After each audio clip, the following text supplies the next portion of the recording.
حرمت رمضان ہے، حرمت رمضان ہے، حرمت رمضان ہے، حرمت رمضان ہے، حرمت رمضان ہے، حرمت رمضان ہے۔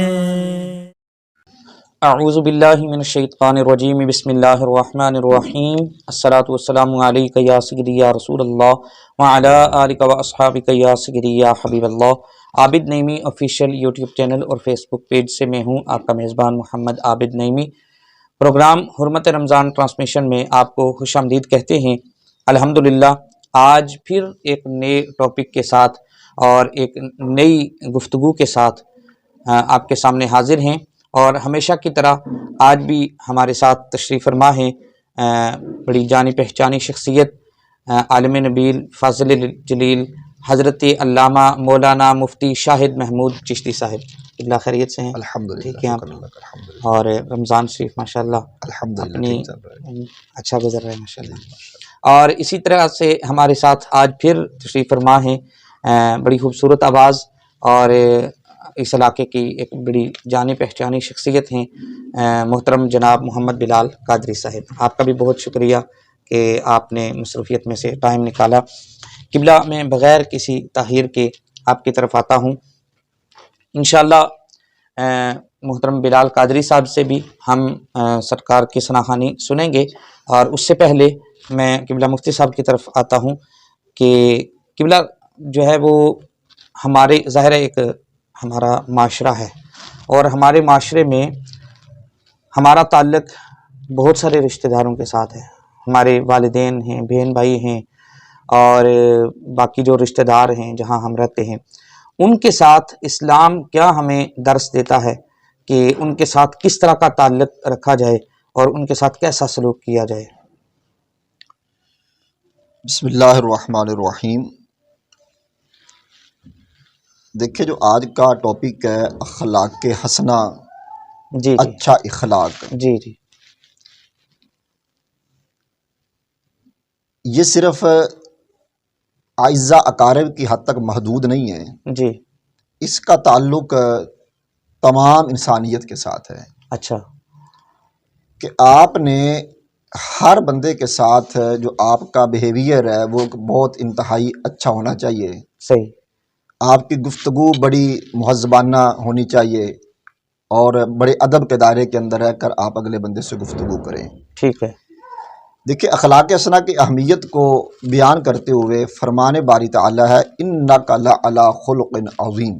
جی دیکھیں یہ خلق عظیم جو ہے یہ نبی کریم علیہ السلام کی صفت کے طور پر اللہ نے اس کو بیان فرمایا ہے۔ ماشاءاللہ، اب اسی سے اندازہ لگا لیں کہ جس خلق عظیم کو نبی کریم علیہ السلام کی صفت کے طور پہ بیان کیا جا رہا ہے، جی جی جی وہ صفت کتنی انتہائی اہمیت کی حامل ہوگی۔ بے شک بے شک۔ اور سیدہ ام المومنین حضرت عائشہ صدیقہ رضی اللہ تعالی عنہا سے جب سوال کیا گیا حضور کے خلق عظیم کے بارے میں، جی تو سیدہ عائشہ رضی اللہ تعالی عنہا نے فرمایا بھئی نبی کریم علیہ السلام کا جو خلق عظیم ہے وہ قرآن ہے، ماشاءاللہ، قرآن پڑھ لیں اور وہی حضور کا اخلاق ہے۔ سبحان اللہ، یعنی سبحان جو قرآن بیان کر رہا ہے نبی کریم علیہ السلام نے عملی طور پر کر کے وہ دکھا دیا، ماشاءاللہ، اور وہ اخلاق حسنہ ہے۔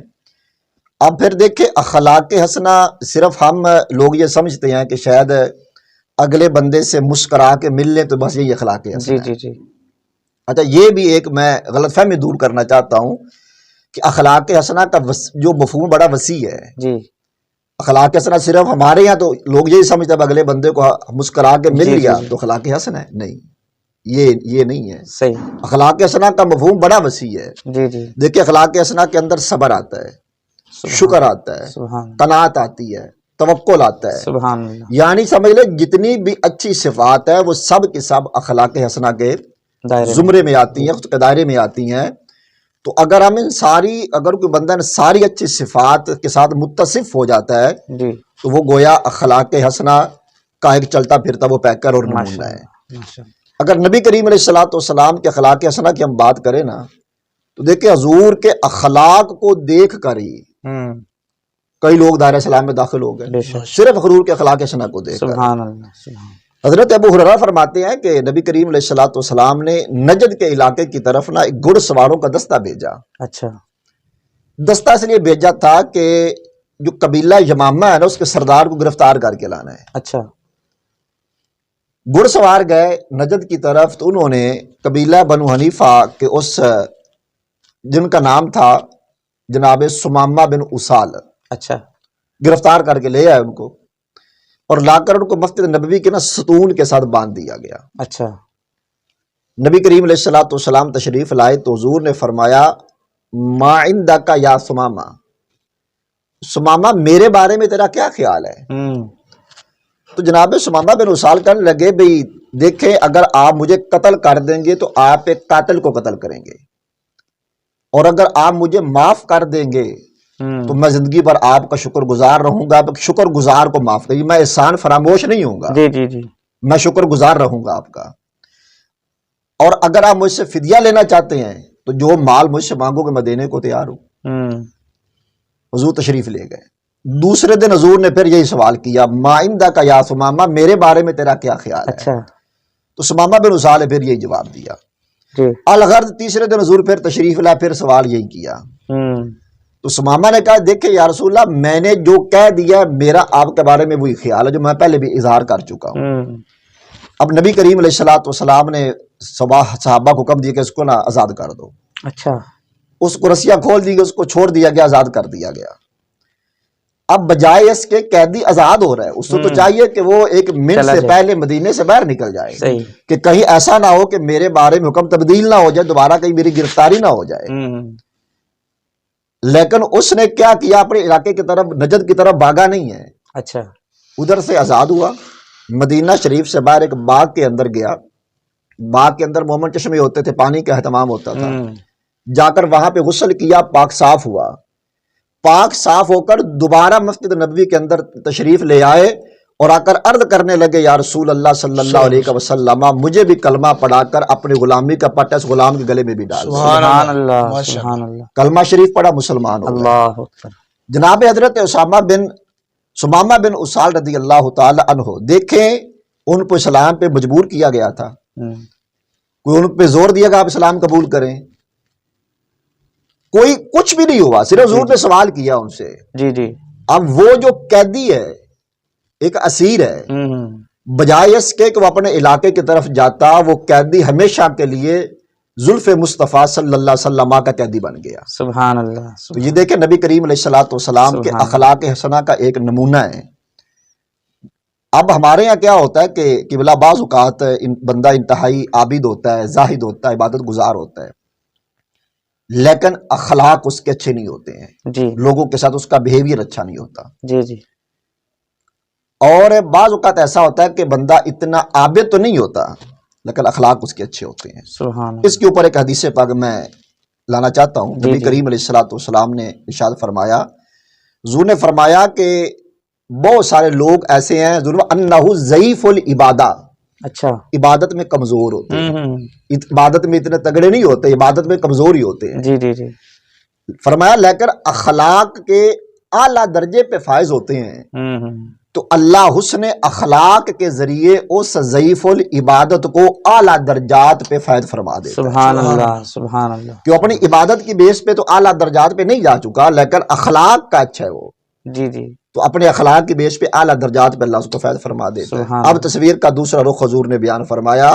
فرمایا کہ کئی وہ لوگ انہ عابد ہوتے ہیں، عبادت کے اعلیٰ درجے پہ فائز ہوتے ہیں لیکن بد اخلاق ہوتے ہیں، بد اخلاق ہوتے ہیں، آپ عبادت کر رہے ہیں لیکن بد اخلاق ہیں۔ حضور نے فرمایا اسفل درک جہنم، اللہ، فرمایا کہ اپنی بد اخلاقی کی بنا پر جہنم کے نچلے ترین درجے میں چلے جاتے ہیں۔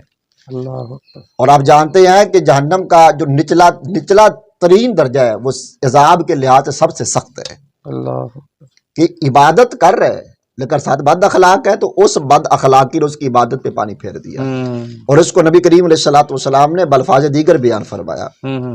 حضور نے فرمایا کہ بد اخلاقی جو ہے عبادت کو ضائع کر دیتی ہے. صحیح. فرمایا بد اخلاقی عبادت کو ضائع کر دیتی ہے. فرمایا ایسے ہی جیسا کہ سرکہ شہد کو ضائع کر دیتا ہے. آپ شہد کے اندر سرکہ ڈالے، شہد ضائع ہو گیا.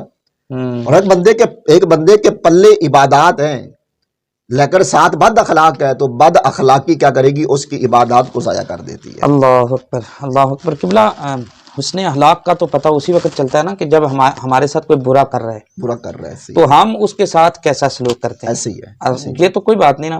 میں اور آپ جو ہے وہ اچھی طرح سے رہتے ہیں، اور میں یہ کہوں کہ میرا اخلاق بہت اچھا ہے، میں قبلہ مفتی صاحب کے ساتھ بہت اچھے انداز سے رہتا ہوں، یا رشتہ داروں کے ساتھ، پڑوسیوں کے ساتھ اچھے انداز سے رہتا ہوں.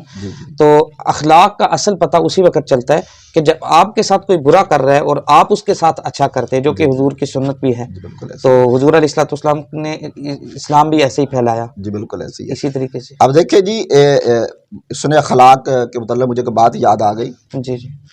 کہ اور ایک یہ بعض لوگ کوشچن بھی کرتے ہیں. جی جی. یہ وہ آپ سے بھی شاید کسی زندگی میں قدر آپ آیا ہوگا کہ لوگوں نے آپ سے پوچھا. وہ کہتے ہیں جناب دیکھیں جی بھائی، علماء یہ بیان کرتے ہیں کہ جنت کے اندر جو مرد حضرات ہیں ان کو تو حوریں ملیں گی. جی جی جی. تو جو ہماری خواتین ہیں ان کو کیا ملے گا؟ تو یہ اکثر سوال علماء سے لوگ کرتے رہتے ہیں. تو دیکھیں اس کا جواب بھی آ جائے گا اور ساتھ حسن اخلاق کی اہمیت وہ بھی آ جائے گی. ام المومنین حضرت سیدہ ام سلمہ رضی اللہ تعالی عنہا نے یہ سوال حضور سے کیا تھا. اچھا. دیکھیں یہ بھی ہمیں ان کا احسان مند رہنا چاہیے کہ صحابہ نے، ازواج مطہرات نے بالخصوص خانگی جو معاملات ہوتے ہیں ان کے متعلق حضور سے سوال کیا تو ہم تک وہ پہنچ آیا. جی جی جی. یعنی ان کے سوال کے صدقے ہماری بھی رہنمائی ہوگی، اس طرح صحابہ نے سوالات کیے ہماری بھی رہنمائی ہوگی. تو اماں جی نے سوال کیا، یا رسول اللہ صلی اللہ علیہ وسلم، بھئی ایک بی بی ہے، اب اس نے یکے بعد دیگرے ایک مرد سے، دو مردوں سے، چار سے، پانچ سے نکاح کیا. ایک سے نکاح کیا، وصال کر گیا یا طلاق ہو گئی، پھر دوسرے سے، پھر تیسرے سے، یکے بعد دیگرے تین چار مردوں سے عورت نے نکاح کیا ہے. تو یا رسول اللہ صلی اللہ علیہ وسلم، جب اور بی بی جنت میں جائے گی تو وہ کس خامد کے نکاح میں ہوگی؟ یہ بھی ایک بڑا سوال ہے. کیونکہ وہ پہلے سوال کا جواب یہی ہے کہ جو عورت بیبیاں خواتین ہیں وہ ان کے شوہر مل جائیں گے جنت کے اندر، ان کے شوہر ملیں گے. جو زندگی کے اندر ان کا جن کے ساتھ نکاح تھا وہ عورت کا شوہر جنت کے اندر وہی ہوگا. صحیح ہے. لیکن ام المومنین کا سوال یہ تھا بھئی وہ تھا جس بی بی کا ایک ہی شوہر ہو. ٹھیک ہے. اگر اس کے 3 4 5 شوہر ہیں یا کہ بعد دیگر نکاح بی بی کرتی رہی تو پھر کس کے نکاح میں ہوگی؟ تو نبی کریم علیہ الصلوۃ والسلام نے فرمایا، ام سلمہ، اللہ رب کائنات اس عورت کو جنت کے اندر اختیار عطا فرمائے گا. اچھا. کہ دیکھیں دنیا کے اندر تیرے 4 سے 3 سے 5 مردوں سے نکاح ہوا ہے جی، اور آج میں تجھے اختیار دیتا ہوں کہ ان شوہروں میں سے جس کو تو اختیار کر لے اسی کے ساتھ تیرا نکاح کر دیا جائے گا. کیا بات ہے. رب اختیار دے دے گا بی بی کو. اب حضور نے غیب دان نبی نے اگلی بات بھی بتا دی. سبحان اللہ. نبی کریم علیہ الصلوۃ والسلام نے فرمایا کہ وہ بی بی پر اختیار کس کو کرے گی؟ کس کو اختیار کرے گی؟